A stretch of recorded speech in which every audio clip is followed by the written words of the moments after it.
Will would go to the hood and talk to the mothers of budding young players, the ones watching their sons and the ones watching their children's fathers, who congregated on raggedy metal bleachers outside in the heat of summer to get their voice for an interview.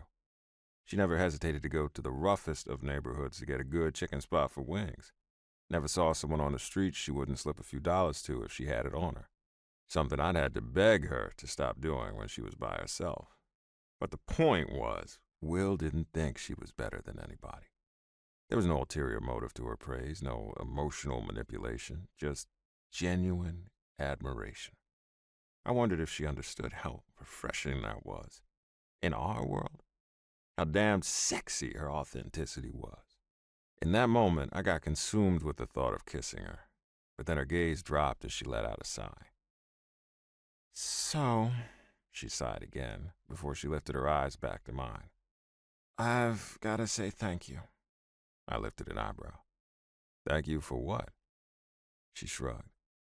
I've been a lot over the last month or so, and please don't try to make me feel better by saying, no, you're not, because, yeah, I kind of have.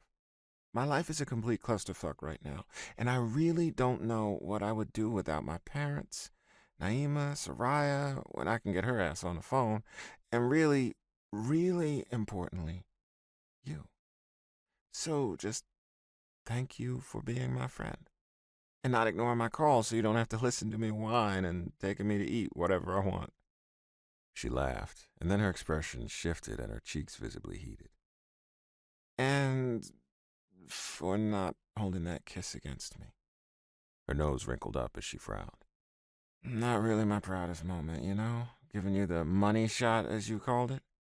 I chuckled as I took a step back, very glad I hadn't acted on that urge to kiss her a second ago. Why would that be something I held against you? Because you didn't want me putting my lips on you, she answered, with such certainty that I couldn't help what came out of my mouth next as she giggled. You sure about that? The giggle died on her lips, and her eyes went wide as I stepped into her again, closer than before. I'm going to go ahead and get out of here, I told her, pushing my hands into my pockets.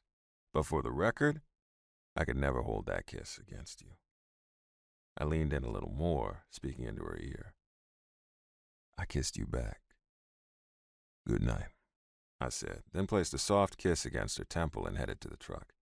I was halfway there when I turned to see her still standing there, unmoving, and I chuckled. Go in the house! Those words seemed to remind her she was outside, and she flinched, then dug her keys from her bag.